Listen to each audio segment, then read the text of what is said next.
Hey guys, welcome back to our channel. இன்னைக்கு நம்ம சேனல்ல ஒரு ஈஸியான சிம்பிளான அரபிக் ஸ்வீட் பஸ்போசா எப்படி செய்யறதுன்னு பார்க்க போறோம்.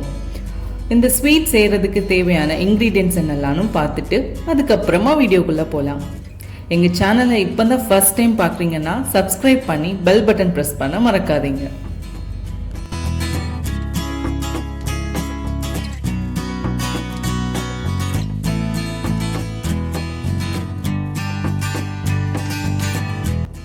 இப்போ நம்ம ஈஸியான பஸ்போசாவோட ரெசிபியை ஸ்டார்ட் பண்ணலாம். ஒரு மிக்சர் ஜாரில் நம்ம எடுத்து வச்சுருக்க எல்லா இன்க்ரீடியன்ட்ஸையும் ஒன்று ஒன்றா சேர்த்துக்கலாம். முதல்ல ஒரு கப் ரவா, வறுத்து தான் எடுக்கணும்னு கிடையாது, நார்மல் ரவா கூட யூஸ் பண்ணிக்கலாம். ஒரு கப் சுகர், அதே அளவு ஆயில், 2 முட்டை,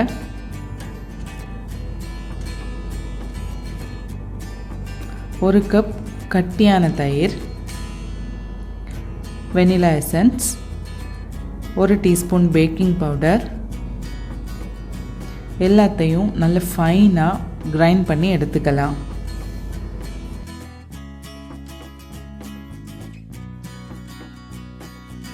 இதோட கன்சிஸ்டன்சி இப்போ இப்படி தான் இருக்குது. ரொம்ப கட்டியாகவும் இல்லாமல் ரொம்ப லூஸாகவும் இல்லாமல் ஒரு மீடியம் ஸ்டேஜில் இருக்கணும். மேபி உங்களோட பேட்டர் ரொம்ப திக்காக இருந்ததுன்னா கொஞ்சமாக பால் ஆட் பண்ணி இந்த கன்சிஸ்டன்சிக்கு கொண்டு வந்துக்கலாம். இப்போ இதை பேக் பண்ணி எடுக்கிறதுக்குள்ள ட்ரேயில் கீ இல்லைன்னா ஆயில் க்ரீஸ் பண்ணி எடுத்துக்கலாம். நம்ம அரைச்சி வச்சுருக்க பேட்டரை நம்ம எடுத்து வச்சுருக்க ட்ரேயில் 3/4 பாகம்தான் ஊற்றணும். ஏன்னா ஃபுல்லாக ஊற்றினோன்னா அது பேக் ஆகி முடியும் போது ரைஸ் ஆகி வெளியே வர சான்ஸ். அவனில் பேக் பண்ணுறீங்கன்னா 180 டிகிரி செல்சியஸில் ஒரு 25 நிமிஷம் வரைக்கும் ஆகலை. அது ஒவ்வொரு அவனை பேஸ் பண்ணி வேரி ஆகும் டைம்.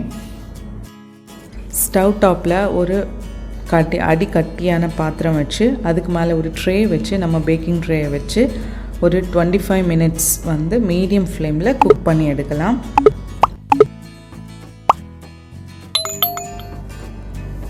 சாஃப்டான பேஸ் ரெடி ஆயாச்சு. ஒரு டூத்பிக் இன்சர்ட் பண்ணி பார்த்தீங்கன்னா க்ளீனாக வந்ததுன்னா நம்ம பேஸ் சூப்பர்பாக குக் ஆகிருக்குன்னு அர்த்தம். இப்போ நம்ம பஸ்போசாவோட பேஸை ஒரு சர்விங் பவுலுக்கு ட்ரான்ஸ்ஃபர் பண்ணிக்கலாம்.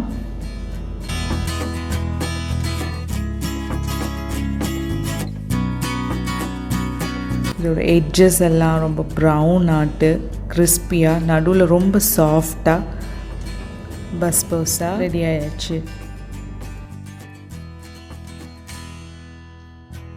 இப்போ இதோட ஃபைனல் ப்ராசஸ் செஞ்சுக்கலாம்.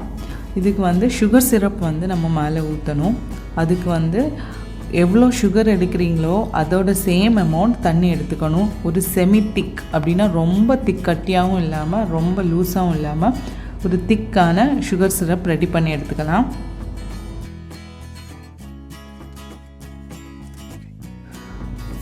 அந்த பஸ்போசா ரொம்ப ஆறிடவும் கூடாது, சுகர் சிரப்பும் ரொம்ப ஆறிடக்கூடாது. ரெண்டுமே ஒரு மீடியம் டெம்பரேச்சரில் இருக்கும்போது நம்ம விட்டுக்கலாம். சுகர் சிரப்பை விட முன்னாடி நம்ம பஸ்போசாவை கட் பண்ணி ஸ்லைஸ் பண்ணிக்கலாம். அப்போ தான் நம்ம சுகர் சிரப் ஊற்றும்போது எல்லா இடமும் ஈக்குவலாக அந்த சுகர் சிரப் கிடைக்கும்.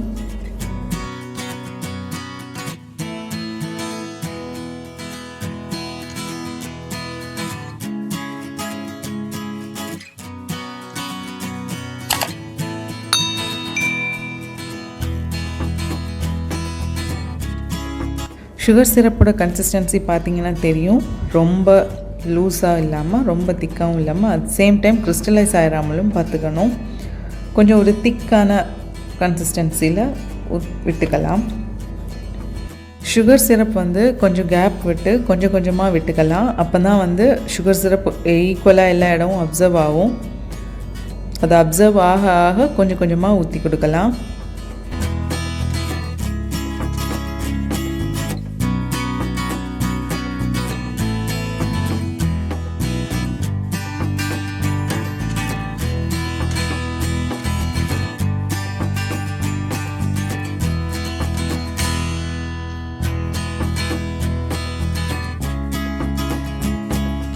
இப்போ நம்ம எந்த நட்ஸ் வேணாலும் யூஸ் பண்ணிக்கலாம். நான் இங்கே கேஷ்யூஸ் அண்ட் பிஸ்தா யூஸ் பண்ணியிருக்கேன். ஒவ்வொரு ஸ்லைஸுக்கு மேலேயும் நம்ம நட்ஸை வந்து ப்ளேஸ் பண்ணிக்கலாம்.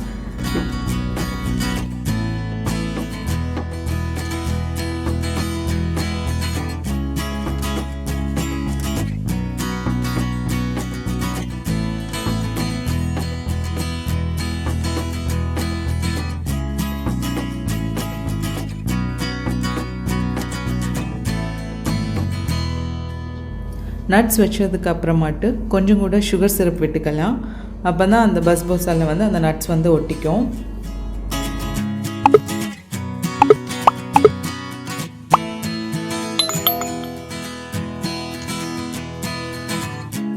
சாஃப்ட் ஸ்பான்ஜி சுகரி பஸ்போசா ரெடி ஆயாச்சு. இதை ஹாட்டாகவும் சாப்பிடலாம், கூல் பண்ணி கூட சாப்பிட்டுக்கலாம். அவ்வளோ டேஸ்டியான ரொம்ப சிம்பிளான ரெசிபி. இப்போ உள்ளாடி எப்படி இருக்குன்னு பார்க்கலாம்.